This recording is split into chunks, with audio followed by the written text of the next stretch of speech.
Hello दोस्तों, आपका एक बार पुनः स्वागत है आपके अपने चैनल उर्जित जीएस एकेडमी में। दोस्तों, आज हम बात करने वाले हैं प्रशासन पर वित्तीय नियंत्रण। जो दोस्तों, जैसे कि जो इसकी हेडिंग है ये बता रही है कि प्रशासन पर वित्तीय नियंत्रण कैसे रखा जाता है, इसके बारे में जो है आज हम पढ़ेंगे। दोस्तों, जो हाल ही में मध्य प्रदेश पीसीएस द्वारा परीक्षा आयोजित की जाने वाली है, अभी उसकी एग्ज़ाम की डेट नहीं आई है, सहायक कुल सचिव परीक्षा 2022 की। दोस्तों, उसी टॉपिक के जो पेपर सेकंड है उसी का टॉपिक है, ये बहुत ही महत्वपूर्ण है और इससे जो है प्रश्न जरूर आने की संभावना है। तो दोस्तों, चलिए हम पढ़ते हैं और समझते हैं कि आखिर ये किस तरह से कार्य करते हैं। तो दोस्तों, प्रशासन पर वित्तीय नियंत्रण रखने के लिए वित्त मंत्रालय, विधानसभा सभा की अनुमान समिति, लोक लेखा समिति, लोक उपक्रम समिति महत्वपूर्ण भूमिका निभाती हैं। वित्त मंत्रालय विभिन्न विभागों द्वारा मांगी गई राशि की जो है जांच परख करता है। दोस्तों, कहने का मतलब ये है कि प्रशासन वित्तीय नियंत्रण रखने के लिए जो है वित्त मंत्रालय हो गया, विधानसभा, मतलब बहुत सारी समितियां बनाई जाती हैं। ठीक है, क्या किया जाता है, समितियां बनाई जाती हैं और समितियों के माध्यम से जो है क्या होता है कि देखते हैं कि जो पैसा या जो धनराशि जिस मद के लिए लिया गया है क्या उसी मद में खर्च हो रहा है। यदि उसी मद में खर्च हो रहा है तो ठीक है, यदि नहीं हो रहा है तो आखिर ऐसा क्यों हो रहा है, उसे क्या कारण है, साथ में ये है कि कौन उसके जिम्मेदार है। इन सभी चीज़ों पे जो है चर्चा होती है, जिससे कि जो प्रशासन का जो लोग लोगों का जो पैसा है वो फिजूल खर्च ना हो। ठीक है, धन की बर्बादी ना हो। इन्हीं सभी चीज़ों के लिए जो है ये जांच परख करता है। जो सबसे और इसी के लिए क्या होता है कि बहुत सारी, क्योंकि विधानसभा हो या पार्लियामेंट हो, संसद हो, इतना काम इतना ज़्यादा होता है कि वो सभी जो है उस तय समय पर नहीं हो पाता। इसीलिए जो है इनको करने के लिए छोटी छोटी समितियां बना दी जाती हैं। तो समितियों के माध्यम से भी जो है ये कार्य किए जाते हैं। तो इसी में से एक बहुत ही महत्वपूर्ण समिति है लोक लेखा समिति। दोस्तों, हम सेंट्रल गवर्नमेंट पार्लियामेंट के लेवल पे हम बात कर चुके हैं, क्योंकि आज हम मध्य प्रदेश किस तरह की चीज़ें हम पढ़ रहे हैं, तो यहाँ पर जो है ये महत्वपूर्ण है। ठीक है, तो इसके स्तर पे जो है हम बात करेंगे। काफ़ी महत्वपूर्ण है, प्रश्न जरूर पूछा जा सकता है, क्योंकि ये एग्ज़ाम मध्य प्रदेश लेवल का है।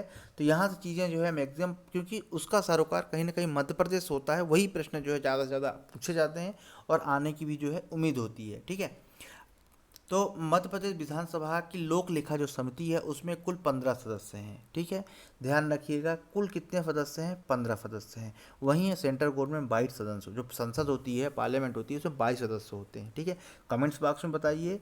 ये वीडियो बनाया जा चुका है, ठीक है, उर्जित जीएस एकेडमी में अपलोड है, आप वहाँ जाके देख सकते हैं लोक लेखा समिति के बारे में। तो दोस्तों, तो आप मुझे कमेंट्स बॉक्स में ज़रूर बताइएगा कि जो संसद है, जो उसमें लोक लेखा समिति है, उसमें कितने मेंबर होते हैं। ठीक है दोस्तों, इसके पहले जो मैंने एक एमसीक्यू डाला था विश्वविद्यालय अधिनियम 1973 का, उसमें कुछ लोगों ने कमेंट्स करके बताया है, क्योंकि कुछ शायद उसमें एरर थी। एरर किस टाइप की थी, टाइपिंग एरर थी। ठीक है, तो वो 23 अप्रैल था, उसमें गलती से जुलाई हो गया है। ठीक है, इसके अलावा जो सभा में जो कोरम होता है वो उसके लिए 25 मेंबर होना कंपलसरी है, जो उसमें से शायद मिस्टेक हो गया था। तो इसलिए जो है आप इस तरह से जो सुझाव है, अगर किसी प्रकार के अगर कोई एरर है और जो व्यक्ति पढ़ रहा है, आप कमेंट्स माध्यम से अगर बताते हैं तो वो चीज़ जो है हर व्यक्ति के लिए जो है ये फ़ायदेमंद होगा। साथ में जो है भविष्य में उस तरह की एरर दोहराई नहीं जाएगी। इससे भी जो है एक चीज़ सीखने को मिलता है।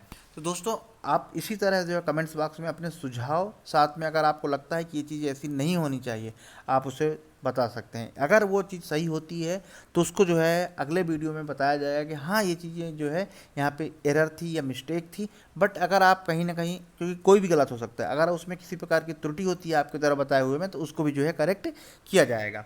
तो दोस्तों, हम यहाँ बात कर रहे थे लोक लेखा समिति की। तो मध्य प्रदेश विधानसभा की जो लोक लेखा समिति होती है उसमें 15 सदस्य होते हैं। यह समिति वित्त नियंत्रण में महत्वपूर्ण भूमिका निभाती है।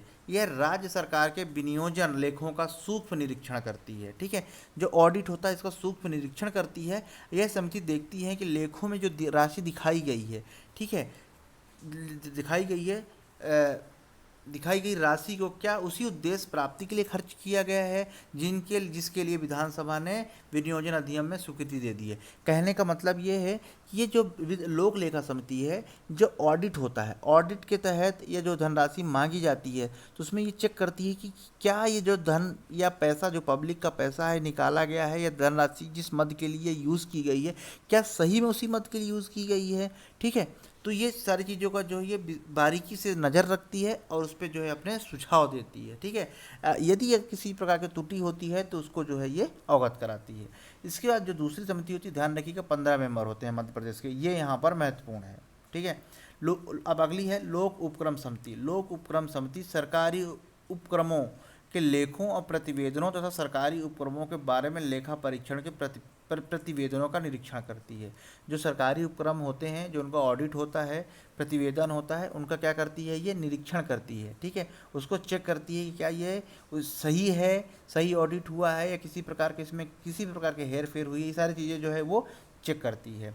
इसके बाद जो है कुछ संस्थाएं हैं मध्य प्रदेश में भ्रष्टाचार निरोधी संस्थाएं हैं, महत्वपूर्ण है दोस्तों। यूनिट फर्स्ट या सेकंड का है, ये बहुत महत्वपूर्ण है, प्रश्न जरूर पूछा जाता है। तो दोस्तों लोकायुक्त, ठीक है, लोकायुक्त, लोकायुक्त मध्य प्रदेश विधानसभा द्वारा 1981 में पारित किया गया। इंपॉर्टेंट है, कब पारित किया गया आपको पता होना चाहिए। मध्य प्रदेश में ये सिलेबस में है, जो सहायक कुल सचिव परीक्षा 2022 का जो है सिलेबस है, उसमें जो है पेपर 2 में जो है ये लोकायुक्त के बारे में, एम्बुशमैन के बारे में, लोकपाल के बारे में है। तो यहाँ पर आप ध्यान रखिएगा, मध्य प्रदेश जो लोकायुक्त विधानसभा द्वारा 1981 में पारित किया गया। प्रश्न बिल्कुल पूछा जा सकता है, बहुत महत्वपूर्ण है। तथा राष्ट्रपति की मंजूरी मिलने के बाद विधेयक अधिनियम के रूप में जो है लागू हुआ। इसी अधिनियम द्वारा लोकायुक्त व्यवस्था का जो है गठन किया गया।